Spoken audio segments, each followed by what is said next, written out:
सत्ता स्थापनेसाठी एक मोठा पेच निर्माण झालेला आहे. या संदर्भात बातचीत करण्यासाठी आपल्यासोबत ज्येष्ठ विद्य उज्ज्वल निकम सर आहेत. आपण त्यांच्याकडून जाणून घेऊयात. सर काय सांगणार? भारतीय जनता पार्टीला पश्चिम बंगालमध्ये घवघवीत यश प्राप्त झालेलं आहे. मात्र ममता बॅनर्जी म्हणतायत, की आपल्याला हा पराभव मान्य नाही. कुठेतरी एक सत्ता स्थापनेसाठी मोठा पेच आता निर्माण होतोय. काय सांगाल?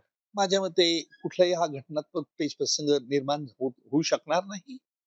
सतत 15 वर्ष सत्तेवर राहिल्यानंतर पराभव हा त्यांच्या जिव्हारी लागलेला दिसतो आणि त्याच्यामुळे अशी ती बेछूट आणि बेलगाम वक्तव्य त्यांनी केलेलं आहे.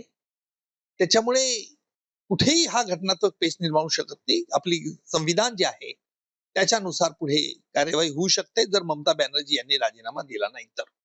पश्चिम बंगाल हा एक नेहमीच सतत कायदा व सुव्यवस्थेचा गंभीर प्रश्न त्या राज्यात निर्माण झालेला आहे. आपण अनेक उदाहरणं पाहिली आहेत. त्यामुळे कदाचित अशी हट्टीपणाची भूमिका घेऊन ममता बॅनर्जी आपल्या कार्यकर्त्यांना अप्रत्यक्षपणे चिथावणी देऊ इच्छितात आणि ही चिथावणी माझा पराभव मला मान्य नाही, आमच्या पक्षाचा पराभव मान्य नाही, कारण असं आहे की SIR मुळे आम्ही हरलो आहोत. जर त्यांना हा आरोप त्यांचा असेल तर त्यांनी न्यायालयात त्याला आव्हान दिलं पाहिजे. ते राज्यपालांकडे पिटिशन दाखल करतील आणि सत्र बोलवा अधिक विनंती करतील. राज्यपालांना त्याप्रमाणे बोलवणं भाग आहे.